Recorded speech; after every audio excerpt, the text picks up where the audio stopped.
Now when it comes to handstands, most people are aiming for this, a stacked position, a straight line, a pretty looking handstand. The downside of the pretty looking handstand is that it's very delicate. If someone comes in the door, if the wind blows, if you laugh, if you breathe, you're more than likely just going to topple over.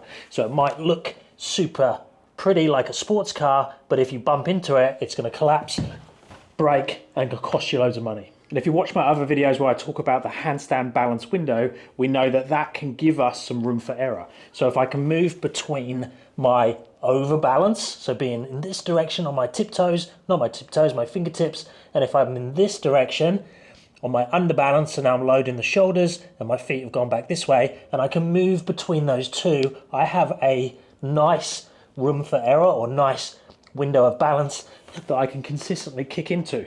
And the stronger and the bigger you make that balance window, the more room you have for error before you fall over. But there's another part of this picture that we could add to and make the handstand underbalance super strong. So if I'm in this position, this is super strong. I can come down to here, I can go back up. I can hold balance here, I can press from this position. I can do a handstand push-up from this position. Basically, that bent arm balanced position where we're angled like a shoulder stand gives you a whole new level of control that carries over to so many calisthenics skills. And the cool thing is we can attack it from different directions to train it to make it strong. So we can pick the one that fits your current level to start to increase the strength in that position. Number one, we could do that from the crow or the frog position. So if we look at this position here, look at the shoulder, look at the angle of the torso. If I do this, there's that position. There's that bent arm balanced position where I'm slightly underbalanced.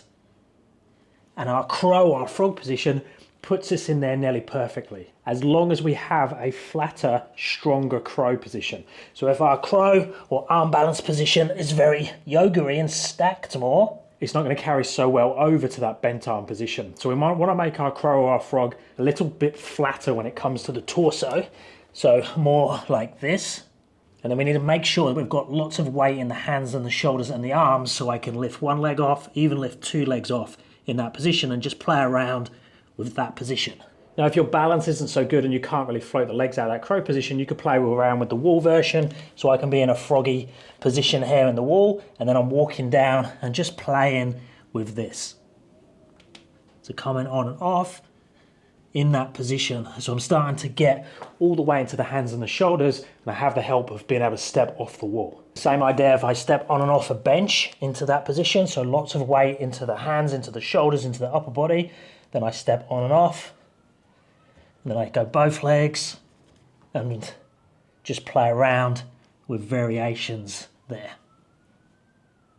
Now, if you're already doing a lot of P-bar work or working between L-sit, shoulder stands, handstand push-ups, even planche variations, this variation will work really well for you. So basically, jumping up into that position, hold in there if you can, or transitioning from an L-sit up to that position, hold in, coming back down again. That's exactly the same as your normal shoulder stand position, but it's just pushed up a little bit more. So there's the normal shoulder stand position. Here's that bent arm handstand position. So it's very much the same, it's just raised up a bit higher. Now, if you're newer to it, you might want to change to lower bars or boxes, but the same principles apply.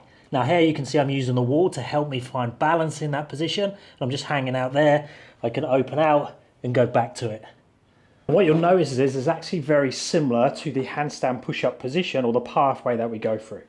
So if you're already training the handstand push-up variations, you might already be unknowingly training that position. So if we look at the pike push-up, there's the position there. And if my hips are centered on top of the hands, look, I can step into the position there and I can step back out. So that is part of our pike push-ups. If we're doing a freestanding handstand push-up, eccentric or partial range, we're visiting that position again. There it is. And I can just visit it, hold there for time. And I can access it through my press handstand work as well. So I can get up to that tip there where I want to try and get the toes to lift. My hip is getting very close to being on top of the palms. So I find that, and then I just bend the arms a little bit, hold there. I might be able to step up into the position, or I might actually be able to press with the bent arms. And all of those variations can be used against the wall as well. So I can go into my press start, and if I can't lift up, I can bend the arms there, just holding that position, see if I can push up there. long as I push back out, I can go back to it, show control, and then I'm using strength to enter and exit the handstand. Now the downside is, if you are working to a strict straight arm press handstand, that potentially could give you bad habits, but it also could potentially help you towards the straight arm, because you could use bent arm on the way up, straight arm on the way down. Same as if I'm doing the handstand push up, eccentrics or concentric work here, I could add in balancing in that position. And what I'll be interested in is if you actually assess what you've been currently doing with whatever training, drills or skills that you've been working towards, you're probably using that bent arm strength more than you know. So if I'm kicking up on a day where I haven't done a proper handstand warm up, you might see me do this to catch my handstand, even though I had no intention to do a bent arm strength catch or balance movement. It's just what I subconsciously done when I caught my balance. Same as I'm doing a press handstand. If I haven't warmed up, if it's first thing in the morning, if I don't want to push so far forwards with the shoulders or demand so much from my hips, I might go to this position, bend the arms a little bit to do my press.